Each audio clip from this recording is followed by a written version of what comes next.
I've been going through my list of the reasons why South Dakota is the best trust jurisdiction in the United States, and today we're going to talk about asset protection trust. So let's get into it.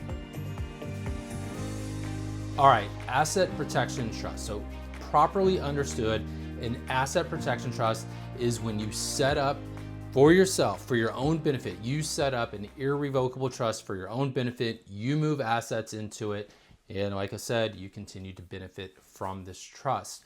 Now, what is the significance of this? Not in every state can you accomplish this or do this particular technique. And it's not that it's illegal, it's just it doesn't exist under the law. So in every state, a third party can set up an irrevocable trust for the benefit of someone else. In only a minority of states, and it's quite a few actually, it's about 20, but only in a minority of states can you set up an irrevocable trust for your own benefit, move your own assets into it. Now, I say it's 20 and that is a decent amount, but most of these states don't actually have really, really good self-settled asset protection trust laws. There's a lot of rigidity to it. Once you set it up, you're kind of stuck with it. There aren't many flexibilities. If something happens, your circumstances change. You have to give up a lot of control of the assets. This is not the case in South Dakota. One of the other aspects of this, why South Dakota is so great, is that it only has a 2-year statute of limitations.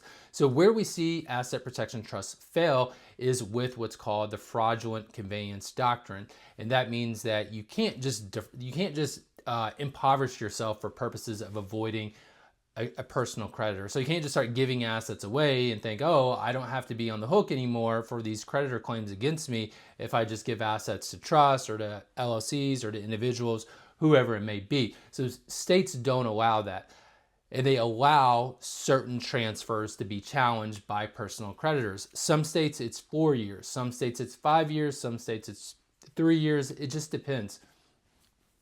South Dakota, coupled with all of its other great flexibility, privacy, no state taxation, etc., South Dakota has a 2-year statute of limitations, which is one of the shortest in the country. The only state that beats it is Ohio at 1.5 years, a year and a half.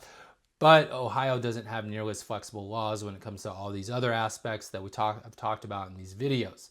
So, number one, among a few reasons why South Dakota is the best trust jurisdiction in the United States is because of its extremely flexible and comprehensive asset protection trust. And it's a long track record of case law and statutory law that supports these asset protection trusts.